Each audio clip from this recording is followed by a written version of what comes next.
This is Tony Chimmel, and I'd like to introduce the hosts of the Game Marks podcast, George Feast and Johnny Clash.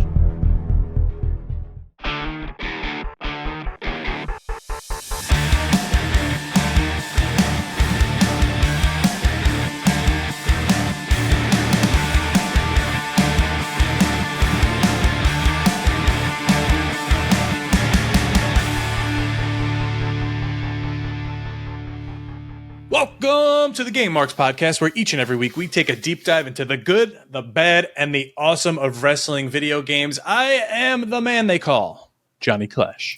And I am George Feast, and today we are playing WWF Superstars, the arcade version. How does this game hold up? Will it get a play it forever? Woo! Or a future endeavor? You're fired!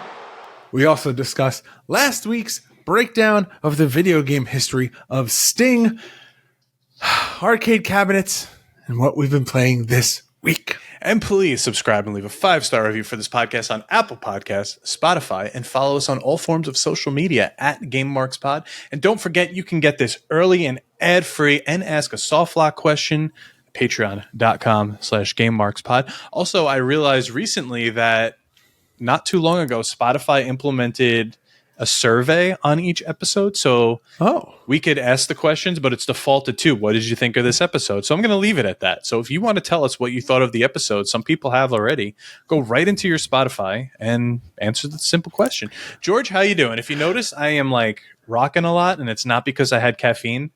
The way my cousin described this is, once you have a child, whether you're standing or sitting, you're always like, rocking. Your resting state is rocking. It's like, do you ever see the videos of, it's like a dad half asleep in the baby chair, and he's just like bouncing his arm, yeah. but the mother has the baby in the bed. Oh, it's real. It's very real. As Kurt Angle said. 100% believe that, with like all the odd hours that you have to get up to like take care of the kids and stuff. Yeah, it's crazy. 100%. That's all you're doing. How you doing? We had some follow-up from the Sting episode that I want to address immediately, because WCW Worldwide Brian Barrera let us have it. He said you guys didn't include the handhelds, which I actually messaged you while editing also saying, hey, we didn't include the handhelds, but But you've covered them. I've covered one, and the other one is Sting. It's like action figure body, and he's got a little game inside of his stomach, like Krang from the Ninja Turtles. Krang was a video game console? I don't even want to like consider that Sting in video games, but I guess we have to. The other ones are technically that's a video game in Sting. Yeah. True. If we cover the video game, Monster Jam Maximum Destruction, and then there was another Monster Truck game as well. Which one was it? I posted it. They have Sting trucks. Does that count because it's Sting trucks, or is it Sting driving the truck? Monster Truck Madness 2 is the other one. So that's what I said. Sting's not technically in the game. He's represented on a truck. He's represented. As is most of the WCW roster at the time. And it's also the only representation of WCW on the PS2, which is crazy. But there is an FMV of each wrestler also. So technically, I guess Sting's in there. Yeah, all right. I'm sorry. When we look up the video game history of Sting, we're not looking at the video game history of Monster Trucks. It's not all black and white, if you see what I did there. Right in front of your face. Though, you're right. It should have been included, but... Speaking of WCW Worldwide, look at these beautiful products. Go check it out. Look at this. I got a nice Sting buddy. He sends you the sticker with it. He sends you some no question. Some of cash. the coolest pieces of merch that you can get, especially if you're a WCW fan or just a wrestling fan in general. But if you hold WCW near and dear to your heart, like Johnny Clash does, and like WCW Worldwide does, that's the place to go. That's right. And hopefully after that promotion, he will leave us alone a little bit and stop messing with us. But anyway, what you been playing this week? Anything cool? Well, we both have been talking off air about how we both kind of got back into Fortnite, which... We talked about it on air, too. We did. Regrettably, having way more fun than I expected. And this is what I figured out that annoys me about Fortnite. You can play the game, step away from the game, and when you come back, it's familiar in the sense of like you still know what you have to do and you still know how like the mechanics of the guns work and like how to vault and move around and stuff. But the game feels different because of what they do to the map. And it's something that they've excelled at for years. And it almost makes me mad how much I like Fortnite because I want it to get stale and I expect it to get stale, but it never does. And I'm like, this should not be the case. I think it was not removing, but you could do no build mode. I think that definitely helps your case. Oh, yeah. But then I feel like after, like wherever I gave up, the map was just too much. There was just so much going on. Each place was crazy and big, and there was so much to it. Plus, I was doing the battle pass every week, so I was buying it. Plus, I was making sure everything was done. It was like a hustle almost to make sure everything was done. That's the hard part, and that's something that I did all the time too, where you just like, well, I just got to get on just so I know that at least I'm getting my money's worth with the battle pass. But now I'm just like having fun. I'm learning on mouse and keyboard. I'm doing decently. A lot of fall damage, but I'm getting it. I'm proud of you. I'm switching between PC and Xbox. If I'm sitting here, most likely I'm going to be on the controller. But if there's times where I'm on maybe like another computer, I'm going to pop it up remotely. I'm going to probably... What do you mean another computer? No, don't. We're not going to get into that. I'm going to probably play mouse and keyboard, and it's a lot of fun. It's a game I gave up on, but I'm glad I'm back. Yes, same, 100%. A game that I was just like, nope, checked out, done, have no interest in playing this anymore. And then I've heard other people talk about it, and then I just kind of like piqued my interest, and now here I am. Plus, I added Becky Lynch to my loadout, so she's in the rotation. I got the John Cena taunt for my Luchador. Oh, that's a good one. So right now I'm running the Luchador skin with they have the back bling that's kind of like a Game Boy. Yeah. And then I have that with the John Cena taunt. And I'm like, hey, it's like GMP represented in Fortnite. I'm going between Lucha, Becky, Ninja, and Tomato Man from season 3. I had to fight the urge to get Cena. Yeah. I thought about it. I'm going to buy Cena. I'm going to get it. I was going to get Bianca Belair instead of Ninja, but I was like, I don't want too many just wrestling things all over here. I don't know. I'll say it takes away the Fortnite-esque, like the Fortnite part of it being Fortnite. Then it just becomes a wrestling game.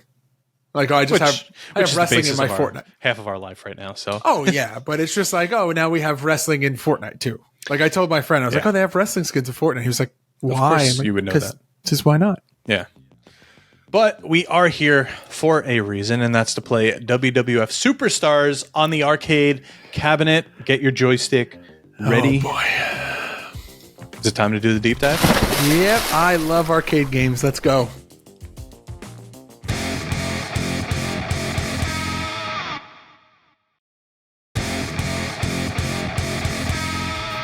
You could jump right in.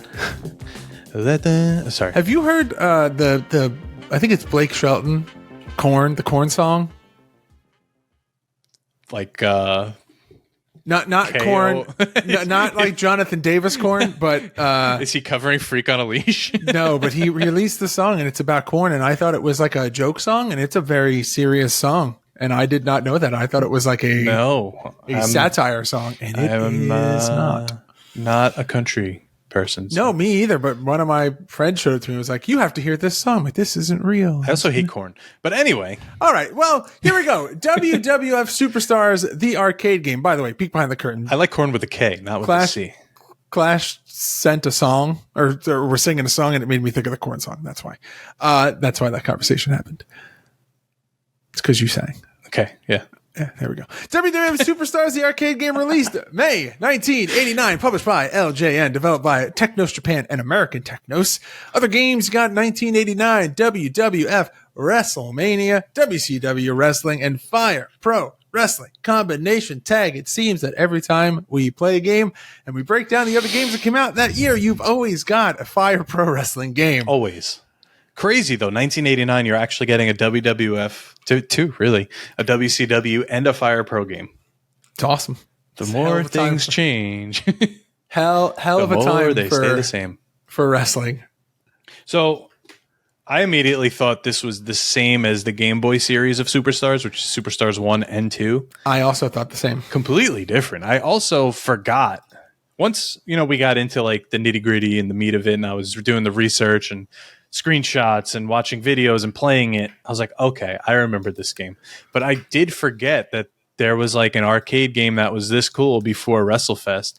And while it's not as like drawn out as WrestleFest, it's got some of like, I guess the art style more than anything. It's definitely way easier to play. I almost think that there's a lot of people who may think that their like first wrestling game experience is WrestleFest, but it's actually this. But because WrestleFest is the more popular one, the one that everyone's like, oh, if you played an arcade wrestling game, it had to be WrestleFest. That I would be willing to bet that there are some people who actually had this as their first game, but because it's not to say that it's not popular, but it's definitely not as popular as WrestleFest. And I could say that I have never played this one on an arcade cabinet because I was 1 year old when it came out. Same. Yeah. So we did not play it. So technically also Mike Herman from Retrosoft, does he technically own this license also? I believe this was part of the conversation that we had with him, was that they got the rights to be the spiritual or the official successor to WrestleFest. And because of that, they also are the official sequel or the third in the series to this game. Because technically WrestleFest is WrestleFest is the sequel to Superstars. So that's pretty cool. And then the other one that they have the rights to, I know for sure, is Matt Mania. Yes, Matt Mania. Yeah, because we interviewed him. We spoke about that. Yes. Yep. I needed a little refresher. But let's break it down. It's like 2 years ago that conversation happened. Maybe even more. So what I liked about this game was even for 1989, there was so much just meat on the bone. So if you sit there and play it on a computer like we did, you could go check out our playthrough. It's pretty lengthy. We would go for the tag team titles. I cut it up a little bit for the YouTube algorithm, but it's still pretty lengthy. But it's pretty like advanced for the year, and you're also sitting at an arcade at the time, so it's a different experience than sitting at a computer and playing it, because you're putting in maybe tops $1 or $2. Where I just kept pressing one more credit, Man, especially to beat Andre. It was ridiculous. We'll get more into that later. You would be good up until that fight. Like you could probably do $1 and be good, but that Andre fight is wild. Yeah, and also the health regeneration is also a credit. So not only your life, like to regain your health and reset the timer is also another quarter or whatever it was. You could just go back to the continue screen, put in a coin, and then and go, but then you lose all your progress that you've made on beating them up. So it's, do you do it in the middle and like the haste of the height of the match and try to go that way? Yeah, different strategies to take, but there are cutscenes in here in between each match where you see Ted DiBiase, Andre the Giant, and Virgil, who's sitting there counting money. They're being interviewed by Mean Gene. So that's cool. You get all those cameos. They're all completely digitized, and I think they look really cool. Oh, yeah. Now, compared to WrestleFest, are they great? No, but they're cool little cartoons that you would normally see in an arcade cabinet. Yeah. You could see the transition from that to WrestleFest.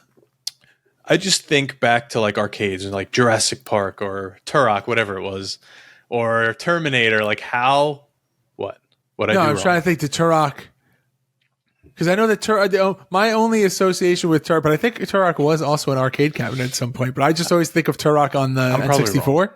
I know I'm thinking of a dinosaur game. It might be Jurassic Park. There's a Jurassic Park when you like sit in the Jeep. Yeah. But I think you're also right though. I think there's newer is Turok. It's possible. Yeah, I don't know.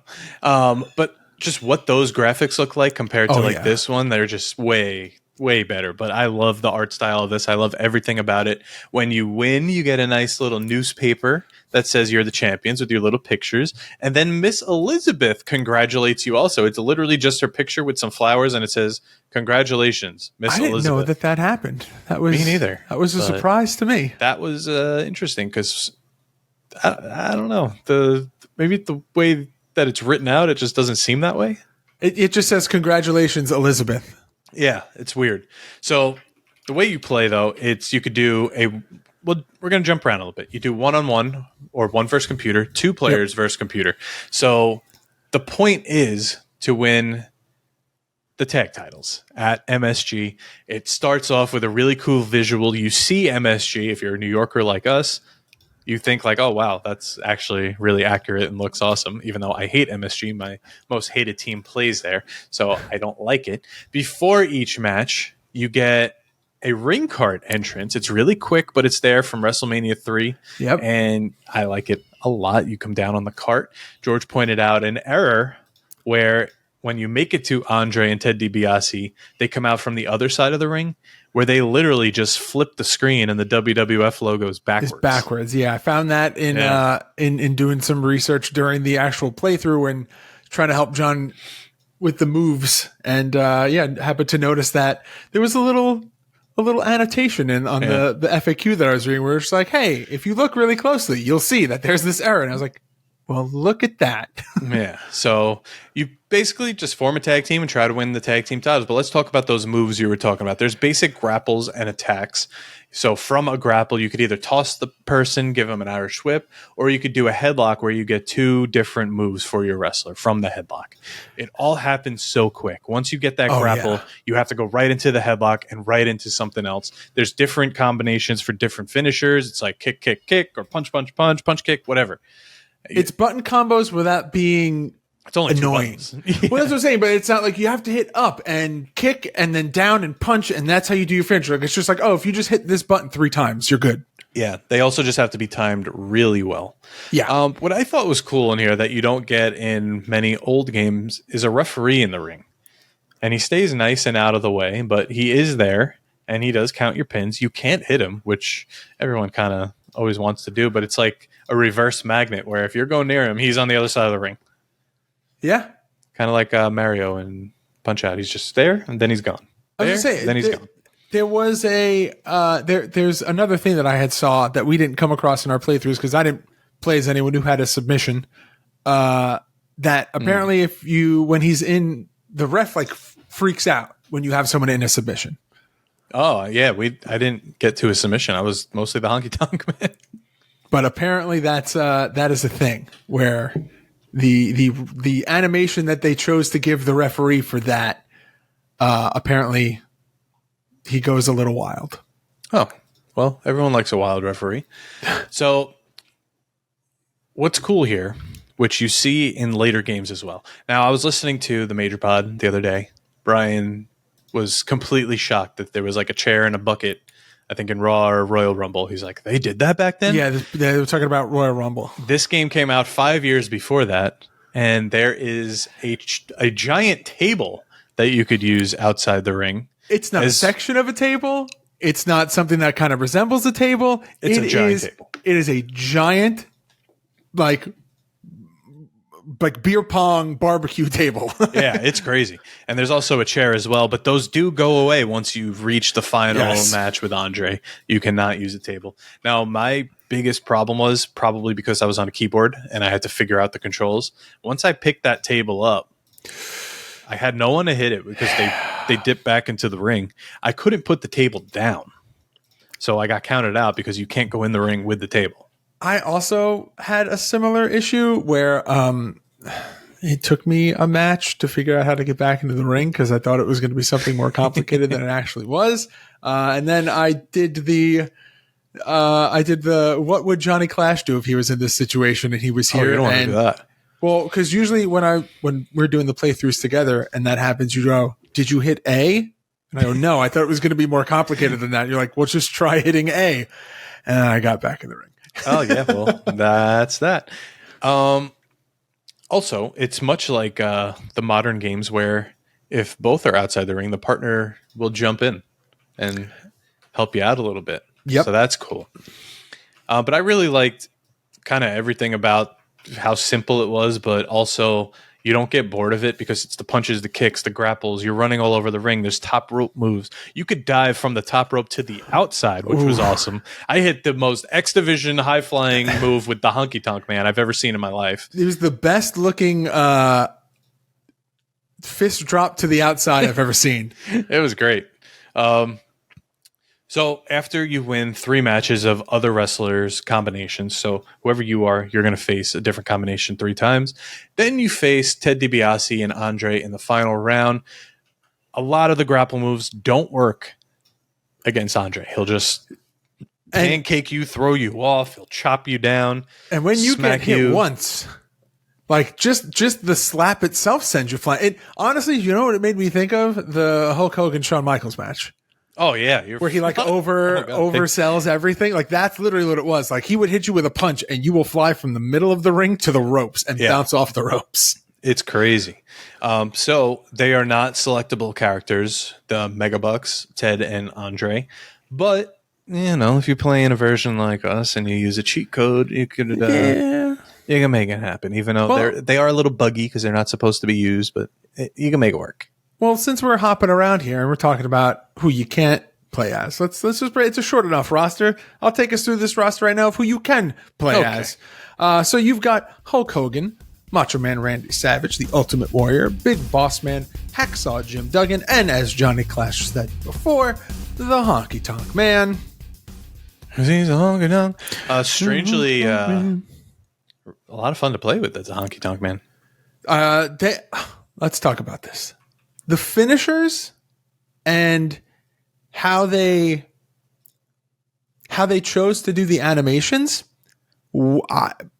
far exceeded my expectations. Yeah.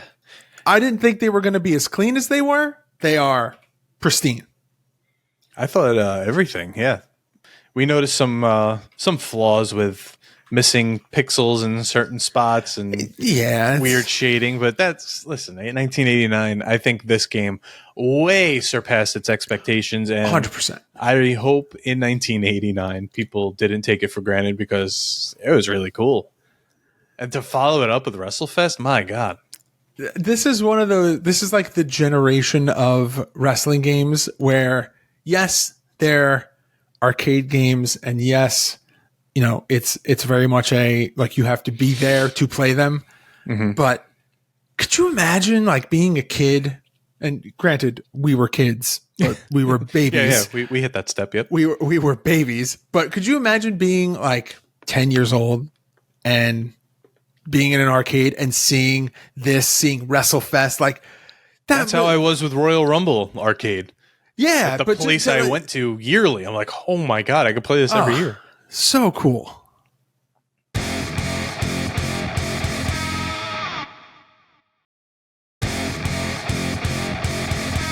And then, of course, to end, once you win the tag titles, it's an arcade game. You're going to keep going. You now move on from MSG to the Tokyo Dome, and you kind of just do it all again. You run the circuit as tag team champs. It's really cool, and it's endless.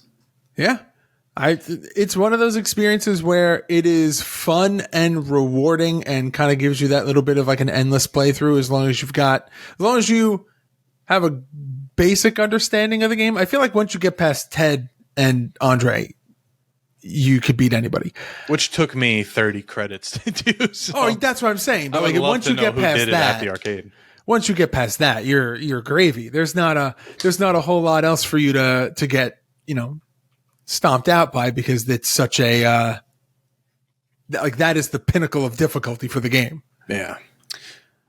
But all right, let's talk about this artwork here, because this cabinet is pretty cool. It's not. Oh, it's awesome. It's not as cool as WrestleFest, because WrestleFest, it's got the lights behind it and stuff. Yeah. But your basic artwork on the side, everybody's in those stars with a little circle. Wait a minute. Yes.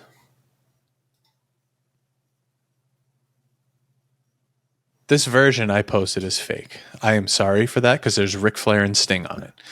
So like you said earlier, it's impossible to find a poster for this. So someone must have just posted this and I grabbed it.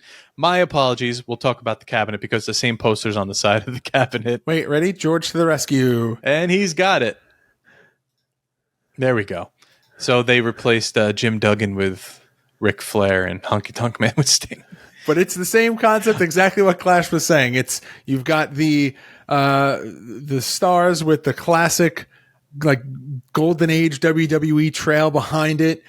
Circles, you got pictures of Macho Man, Hulk Hogan, Duggan, Warrior, Elizabeth, Ted DiBiase, Honky Tonk Man, Andre, and the Big Boss Man with that very classic golden Superstars logo behind it. How many times have we recreated that WWF logo? This will now be the third time that I'm doing it. You know what I hate? I hate that like black shining through the middle of it. I hate the gradients. I don't mind that. I feel like I just take old ones now and it's just presetted and I could just do it. I also never do that black line. Do the black line. Just use the satin filter. It's fine. But the cabinet itself has everyone around on the screen. And then it's got the big marquee, which you could still buy today. And then, of course, the poster on the side. Now, we have an ad here. Available as a kit or dedicated game from American Technos, starring 8 Dynamite. Wrestlers from the WWF. And it lists them out. Game features wrestlers are programmed with unique and different wrestling moves.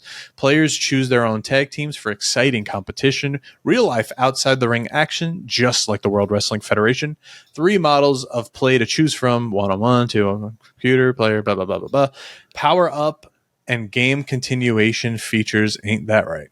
So it's a nice little ad saying, bring this to your damn arcade and we'll make some money together. That's the basis of the game. But now the actual art style. So there's a difference. So seeing like WrestleMania on the NES, that's a game that I look at and I go, ugh. Or Super WrestleMania, it's like even, ugh, Raw, ugh.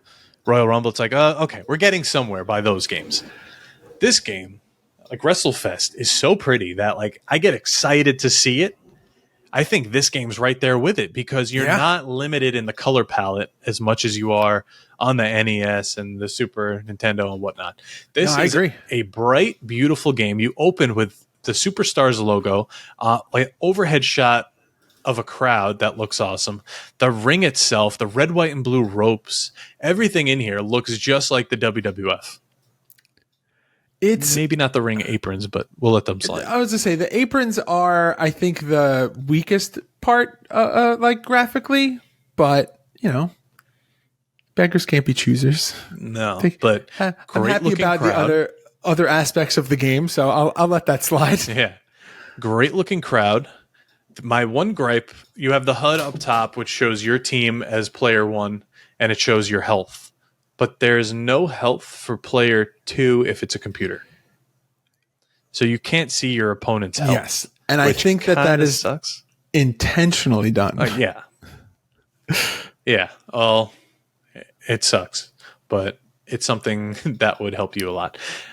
Now, when you lose, we've mentioned what happens when you win. When you lose, it says you've been had, and it shows you on a giant screen with speakers for some reason. I don't know where this party is. And it shows the crowd pointing and pretty much laughing at you, calling you a loser. Which, that is the biggest TV set and the biggest set of external speakers for the smallest crowd I've ever seen. Yeah. Weird. I don't know. The scaling's way off and way different. The playoffs and the Coliseum's opening... you know, you could come watch the game outside when they're away. One of those. But let's talk about the actual like character icons here on the select screen. They're really cool. I think they all look pretty much like them. Weird Hogan doesn't have his bandana. I did not realize that until you just called that out now. Macho Man has a bandana. Warrior looks great. Can't have 2 people on the cover with a bandana. It'll confuse people. I don't know. I mean, Hogan had more hair back then than normal. Maybe the bandana wasn't for another few years, like more prominently. Oh, in my head, it's just, nope, can't do it. Can't have 2 people. Like Vince sees this and goes, can't have 2 people with a bandana. I think he would pick Hogan over Macho Man. Yeah, I mean, the bandana was definitely a thing in '89. This is prime Hulkamania. Huh. So I don't know. Weird choice, but you don't get the bandana anywhere except the one screen that says, "Great matches. You've beaten the best of the best. Now you too can be called a WWF superstar." I never noticed. Like, I didn't notice that until you literally just said that now. Well, you know what else you didn't notice? Did you know?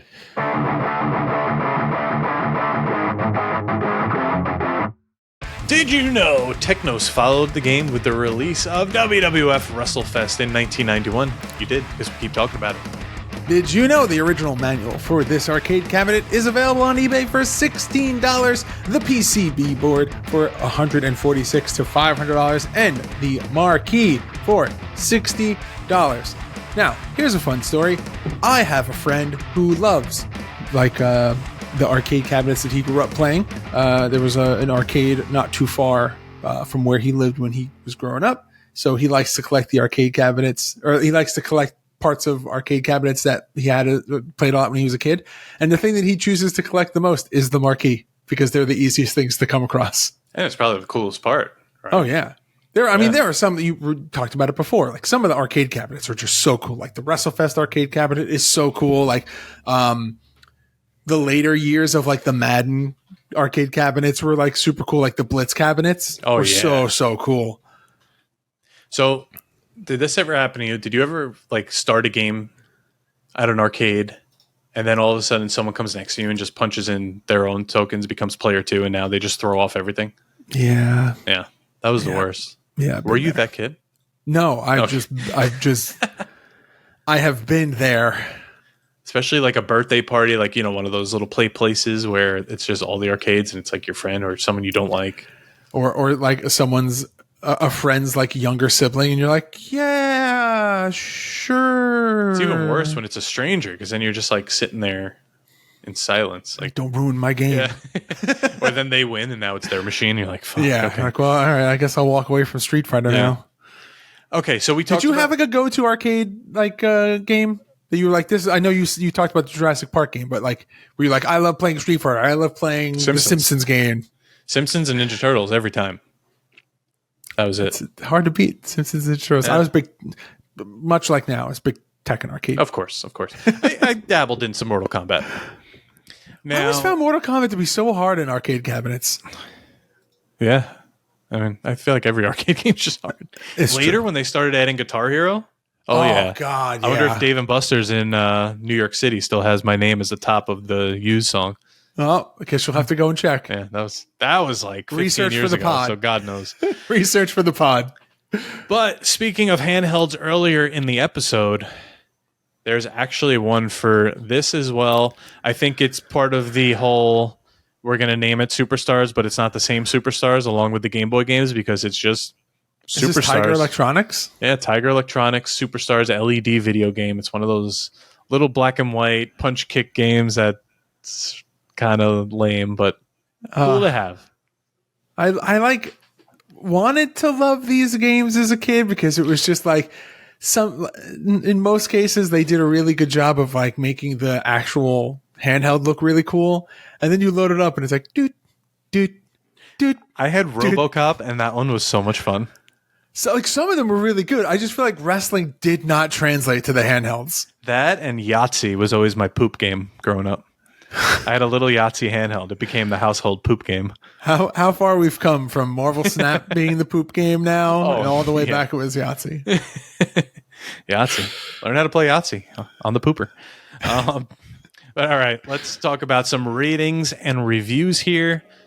I mean, it's an arcade cabinet from 1989. All we got here is, in Japan, Game Machine listed WWF Superstars in their November 1st issue as being the third most successful table arcade unit of the month. And in North America, it was the top grossing software conversion kit on the Replay arcade charts in January 1990. Damn. So it did pretty well. I mean, it's got to be the first wrestling... I don't want to say wrestling. The first WWF arcade cabinet. There might have been a few actual arcade cabinets before this. Don't Don't ask me what they are. We've probably played them. There's been so many. I was going to say, they're all meshing together at this moment. But I think it's time now for the most important rating of them all, and that's our rating, because it is... I was confused. I thought you were going to say someone else's rating, and I got worried for a second. It's time to rate the game. The game!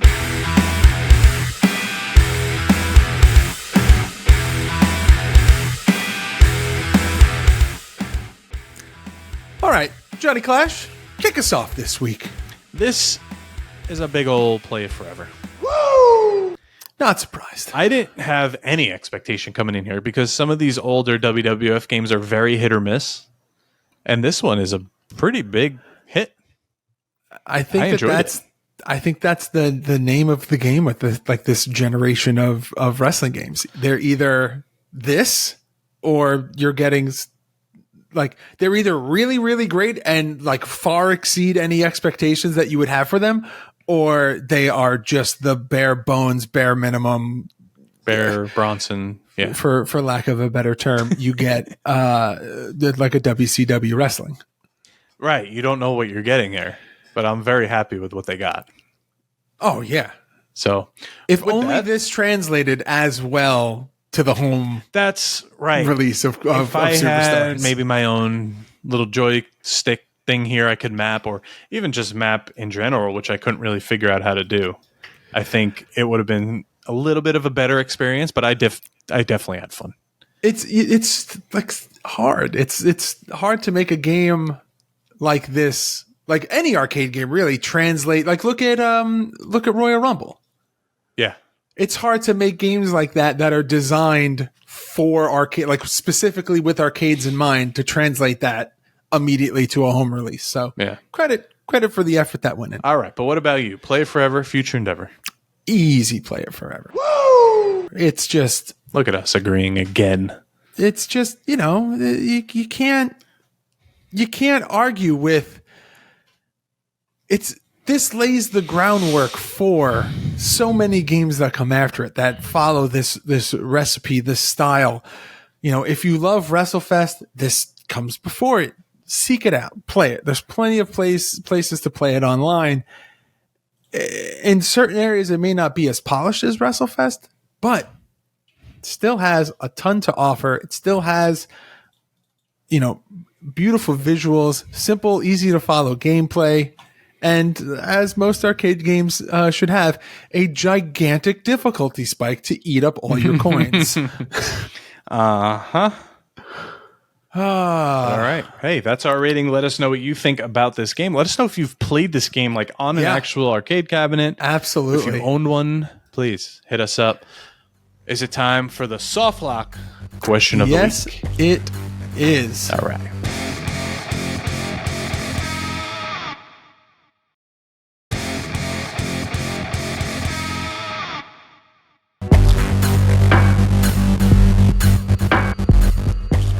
All right, so the Soft Lock is a weekly segment where one of our mega marks from our Patreon ask us a question, give us a topic to debate. And a friendly reminder, you can submit your own Soft Lock questions by joining our Patreon. It's only $5 and you get access to a whole bunch of other cool stuff. This week, the question comes from our friend Jeremy Verrett, aka Germ. And Germ's question is, what could have made a good WCW arcade game? And he gives a qualifier, as in, who would have been in it and what would it consist of? So I think first things first, let's decide on the era of WCW that we're going to do. I feel like it would have to be like this era, like between 1990-ish. Okay. I was going to say, I would love like a 97, 98. Yeah. arcade I just game. don't know if you would get that. No, I don't think you would, but that would be so cool. But just imagine like a 1989 arcade like this, but instead you're getting the Road Warriors, you're getting Bam Bam Bigelow, obviously Sting, the Steiner Brothers, Jim Ross is now on this side of the fence. Doom. Oh, yeah. Doom. Yeah. I think this could have been cool. Have some Paul Ellering and stuff, Ric Flair. As far as what it would consist of, are we going to say that it can't be just like this game, but WCW? it's hard to say that it's not, because I mean, what else would it be? Knowing WCW though, it would probably be like you would get this art style, like it would be very similar visually, but then it would be like betrayal, and you'd have to like save. You'd have to like it wouldn't have really anything to do with wrestling. Like you would just be like fighting through New York City or something. Yeah, I don't know. I feel like maybe lose the tag team aspect of it, and you work your way up through like Dustin Rhodes and Dusty Rhodes. I don't know. It's like a Johnny tower. Ace, Muda. You work your way up to Ric Flair as the champion, then you do your little circuit around the world. Maybe it's an international thing, like WCW versus the World. Oh, that's it. Yeah, you got it. You cracked the code. That's it. I'm 100% on board for that. I got no notes. We played another arcade game that I'm thinking of that's similar to that style. And the name is completely slipping me right now. Oh, and you know what's crazy? We've played a million games. We've played so many games, but very few of them are arcade games. So that's why I'm just like, how are we not remembering this? Yeah, well, it'll come to us, and we'll talk as soon as we hit stop recording. We're like, oh, Clash is gonna be like, oh, I just remembered it. Yeah, that's what always happens. Yeah, that's all right. That's how it always works. All right. Wrestle War with fake Hogan on the cover. Fake Hogan, which turns to fake Rocky Johnson. Yep. But man, a WCW game would have been cool, but I have no faith in it actually being good. Yeah.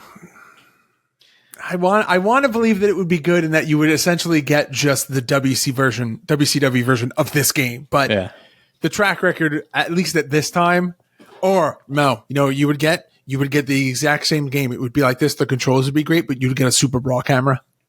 Oh, yeah, you're right. You'd get all the controls, all the functionality, where it moves with the screen. Yep. Like, it would be something like they would give you a great, beautiful, wonderfully programmed, polished, visually appealing game with the most janky, messed up camera, and that would be the end of that game. Yeah, I could see it. Every other aspect would be a win. I could see it. But all right. That's Superstars. Should we let them know what's happening next week? Oh man, I almost want you to take this one because this is your doing. All right. So next week we're going to sit there and chat with one of my pals, one of our friends, a repeat guest on this podcast, but in a different format. We are going to be talking and playing games with Dirty Bulk Bronson from the Iron Savages of AEW and ROH fame. Now, I will put an asterisk at the end of this. He gets called to shows and TV a lot. If for some reason this doesn't happen, we will announce the game we're playing ahead of time. So there is a backup plan. I could tell you right now, we will be playing and talking about Here Comes the Pain because it was the last time that he was on, and we both know for a fact it is his favorite wrestling game of all time. Yep. But we're going to see about what he's been playing recently. I think the last time I spoke to him about video games was when he popped on for Gameboree like 2 years ago and we played Warzone. Oh, yeah, that did happen. I've seen him and we've talked since, but we have not talked about video games. We mainly just talk about him helping me get my ass in shape. Well, we're going to do all of that, including get your ass in shape. I'm all about it. God, man, can we just have a whole podcast dedicated to that? Oh, boy. All right. Anyway. YouTube.com/GameMarksPodcast for our playthrough videos and a whole lot more.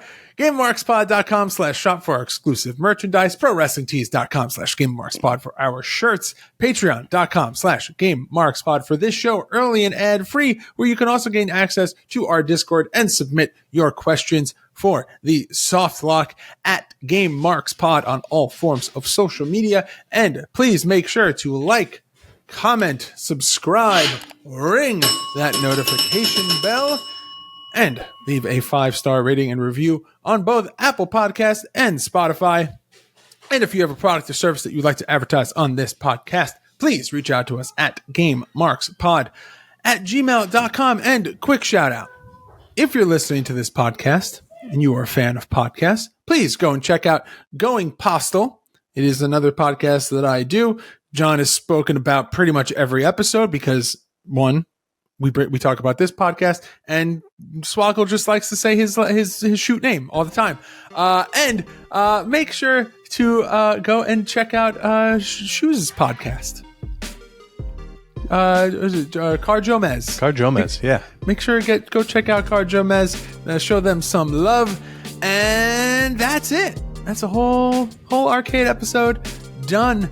Johnny Clash, do that thing. Game over, Marks.